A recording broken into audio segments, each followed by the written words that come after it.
তো হ্যালো বন্ধুরা, প্রতিবারের মতো এবারেও স্বাগতম আপনাকে SMP লিমিটেডের আরেক নতুন ভিডিওতে। তো বন্ধুরা কেমন আছেন? আশা করি ভালো আছেন।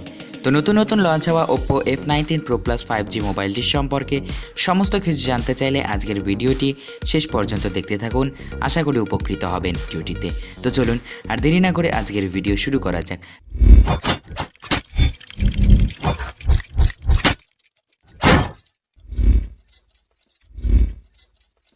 তো চলুন সর্বপ্রথম জেনে নেওয়া যাক মোবাইলটির বক্স কন্টেন্ট সম্পর্কে।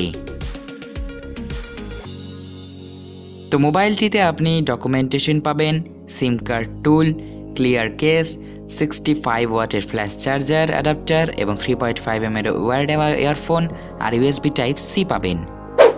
তো চলুন এবার জেনে নেওয়া যাক মোবাইলটির বিল্ড কোয়ালিটি সম্পর্কে। তো মোবাইলটিতে আপনি 7.88 mm থিকনেস পাবেন আর 173 অ্যারাউন্ড গ্রামসের মতো ওজন হয়, এবং আপনি যদি সিম স্লটের দিকে দেখেন তবে ট্রিপল সিম কার্ড স্লট পাবেন, যা কিনা ডেডিকেটেড SD কার্ড সাপোর্টেড।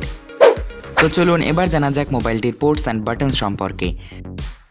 তো উপরের দিকে আপনি নয়েজ ক্যান্সেলিং মাইক্রোফোন পাবেন, ডান দিকে পাওয়ার অন অফ বাটন, বাম দিকে volume up and down rocker, নিচের দিকে 3.5 mm jack, speaker, type C port পাবেন, মাইক্রোফোন পাবেন। আর যদি আপনি কালার ভেরিয়েন্টের দিকে দেখেন তাহলে ব্ল্যাক এবং সিলভার এই দুটি কালারের মধ্যে Oppo F19Pro Plus 5G মোবাইলটি আপনি পাবেন। তো চলুন এবার জানা যাক মোবাইলটির ডিসপ্লে সম্পর্কে। তো মোবাইলটিতে আপনি 6.4 ইঞ্চির FHD প্লাস এবং একটি অ্যামোলেড ডিসপ্লে পাবেন, যা কিনা 60 হার্টজ রিফ্রেশ রেট রয়েছে, নট ফাস্ট রিফ্রেশ রেট, এবং 19.8 বডি রেশিও পেন। তো চলুন এবার জানা যাক মোবাইলটির স্পেসিফিকেশন সম্বন্ধে। তো আপনি মোবাইলটিতে মিডিয়াটেক ডাইমেনসিটি 800U প্রসেসর পাবেন, র্যাম পাবেন 8GB যা টাইপ কিনা LPDDR4X, রম পাবেন 128GB যা টাইপ কিনা UFS 2.1। আর যদি ওএসের কথা বলেন তবে কালার OS 11.1 পাবেন with Android 11 out of the box, আর জানুয়ারির সিকিউরিটি প্যাচও পেয়ে যাবেন। এবং এর যদি পারফরমেন্সের কথা বলেন তো মিডিয়াম টু হাই সেটিংয়ে আপনি গেমও খেলতে পারবেন। তো চলুন এবার জানা যাক মোবাইলটির ব্যাটারি সম্বন্ধে।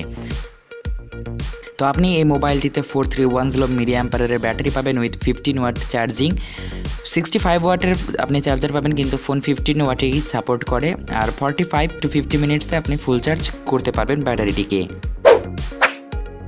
তো চলুন এবার জানা যাক মোবাইলটির ক্যামেরা সম্বন্ধে। তো আপনি এই মোবাইলটিতে 48 মেগাপিক্সেলের প্রাইমারি ক্যামেরা পাবেন, 8 মেগাপিক্সেলের আলট্রা ওয়াইড, 2 মেগাপিক্সেলের ম্যাক্রো আর 2 মেগাপিক্সেলের মোনো ক্যামেরা পাবেন। তো চলুন এবার জানা যাক মোবাইলটির আদার ফিচার সম্পর্কে। তো আপনি এই মোবাইলটিতে 316 ডিগ্রি অ্যান্টেনা বলে একটি ফিচার পাবেন, যার ফলে আপনি মোবাইলটিকে যেদিকেই ধরুন না কেন সব দিকেই আপনার টাওয়ার কোয়ালিটি ভালো থাকবে। 5G পাবেন, dual 4G 4T, wifi calling, Bluetooth 5.1, dual band wifi, server within limits, wide wine L1 আর ক্যামেরা টু এর সাপোর্ট পাবেন, যার ফলে আপনি জি ক্যাম ব্যবহার করতে পারবেন। তো আজকের ভিডিও এই পর্যন্ত। SMP লিমিটেড যদি চ্যানেল আপনার ভালো লেগে থাকে তো চ্যানেল ঘুরে দেখতে পারেন, আর এই রিভিউ ভালো থাকলে আমাদের কমেন্ট করে জানাবেন। আর যদি দেখা হবে পরবর্তী কোনো আরেকটি ভিডিওতে, ততক্ষণের জন্য take care and keep tracking tech with SMP limited. আর ততক্ষণের জন্য টেক কেয়ার অ্যান্ড বাই।